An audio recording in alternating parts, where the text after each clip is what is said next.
जय हिंद दोस्तों, स्वागत है आपका एक बार फिर आपके अपने YouTube चैनल T4 टीचर पर। दोस्तों, मध्य प्रदेश पुलिस कांस्टेबल की नई रूल बुक आ चुकी है। आप सबको पता है, जैसा कि आप मुझे फॉलो कर रहे हैं तो आप अच्छे से जानते होंगे कि मध्य प्रदेश पुलिस कांस्टेबल में रेडियो पद के लिए जिस ब्रांच में मैं पोस्टेड हूँ, रेडियो ब्रांच में पोस्टेड हूँ, तो रेडियो ब्रांच के लिए इस बार 12th क्लास प्लस ITI और पॉलिटेक्निक और BE इनमें से कोई एक डिग्री या डिप्लोमा मांगा है। कौन सी ब्रांचेस से मांगा है, थोड़े बच्चों के मन में कंफ्यूजन हो रहा है कि सर कौन सी ब्रांच वाला अप्लाई कर सकता है और कौन सी ब्रांच वाला नहीं कर सकता है। तो आज इसी टॉपिक पर चर्चा करने वाले हैं हम। तो वीडियो अंत तक देखिएगा, आपको पूरा समझ में आ जाएगा कि क्या मांगा है और क्या नहीं मांगा है, हमें अप्लाई करने के लिए एलिजिबल हैं अथवा नहीं। तो दोस्तों, सबसे पहले तो बात करेंगे GD जिलावल और SAF की।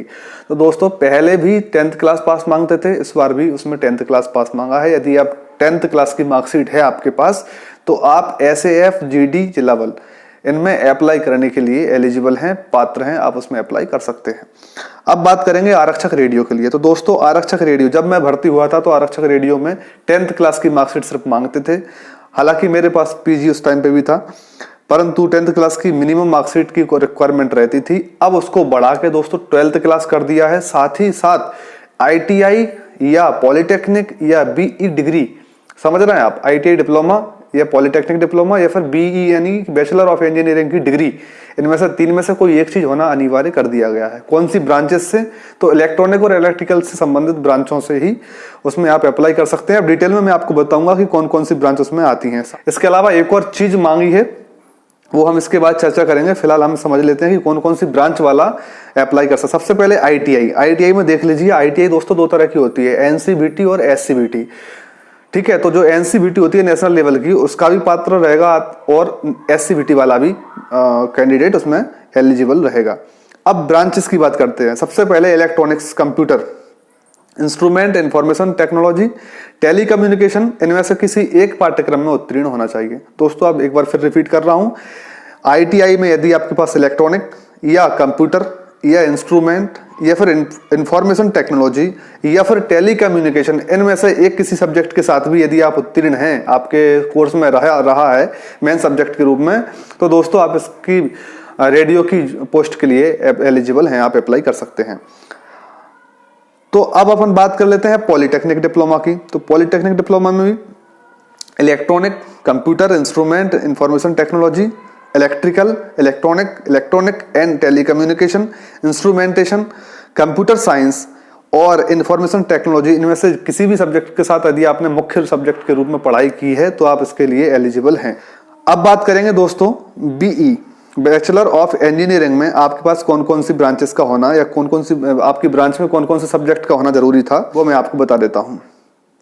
सबसे पहले इलेक्ट्रॉनिक्स एंड कम्युनिकेशन या फिर इंस्ट्रूमेंटेशन या फिर इलेक्ट्रिकल या electronics and engineering, computer science और इंफॉर्मेशन टेक्नोलॉजी, इनमें से किसी भी सब्जेक्ट के साथ यदि आपने मुख्य सब्जेक्ट के रूप में BE में पढ़ाई की हुई है तो भी आप इसके लिए एलिजिबल हैं। यानी कि दोस्तों सब्जेक्ट सभी सेम हैं। यदि आपके डिप्लोमा या डिग्री में इन सब्जेक्ट में से कोई भी एक सब्जेक्ट मुख्य सब्जेक्ट के रूप में, मुख्य विषय के रूप में रहा है तो आप रेडियो की पोस्ट के लिए एलिजिबल हैं। अब बात करेंगे दोस्तों तीसरे क्राइटेरिया की। तीसरा क्राइटेरिया है दोस्तों, कंप्यूटर पर हिंदी और अंग्रेजी की टाइपिंग का ज्ञान आपको पूरा होना चाहिए। यदि आपको हिंदी और अंग्रेजी की टाइपिंग का ज्ञान नहीं है तो भी आप इसमें फॉर्म नहीं भर पाएंगे, क्योंकि हो सकता है इस बार उसमें ट्रेड टेस्ट की तरह आपसे बाद में कुछ वाइवा के रूप में क्वेश्चंस या फिर कुछ मोटे मोटे तौर पर आपसे कुछ कंप्यूटर का टेस्ट ले लिया जाए। ये फिजिकल के टाइम पे होगा। तो दोस्तों, ये रेडियो के लिए अलग से जो रूल बुक में जो चेंजेस आए थे वो मैंने आपको बता दिए। इसके बाद भी यदि आपको योग्यता संबंधी कोई कंफ्यूजन है तो आप इस वीडियो में बता सकते हैं। बाकी प्लेलिस्ट चेक करिए, अलग अलग टॉपिक्स पर मैंने अलग अलग वीडियो अवेलेबल करा दी हैं। जिस टॉपिक पर आपको लगता है कि वीडियो अभी तक नहीं आई है, मुझे आप कमेंट्स में सजेस्ट करें, मैं आपको उस टॉपिक पर, पर्टिकुलर टॉपिक पर एक वीडियो बना के दूंगा। तैयारी में जुट जाइए दोस्तों, समय ज़्यादा नहीं है अब। और तैयारी के लिए हमारे चैनल को सब्सक्राइब कर लिया हो तो बहुत अच्छी बात है, नहीं किया है तो सब्सक्राइब कर लीजिए। आपको नोटिफिकेशंस नहीं मिलते हैं तो आप बेल आइकन को प्रेस करके नोटिफिकेशंस को ऑल पर सिलेक्ट कर लीजिए और तैयारी में भरपूर तरीके से जुड़ जाइए। और यह अंतिम समय है, 4000 वैकेंसी बहुत कम है। रेडियो में यदि आपके पास एडिशनल क्वालिफिकेशंस अगर आपके पास हैं तो रेडियो में आपका सिलेक्शन 100% हो सकता है, क्योंकि बहुत ज़्यादा पोस्ट हैं और ऐसी रिक्वायरमेंट रखिए कि हर किसी के पास वो नहीं मिलेगी। तो अपना फिजिकल आज से ही स्ट्रांग रखिए। बहुत से लड़के होंगे जो फिजिकल में फेल हो जाएंगे, खैर उसकी एक अलग बात करेंगे अपन। तो फिलहाल आप तैयारी में लग जाइए। जय हिंद, जय भारत।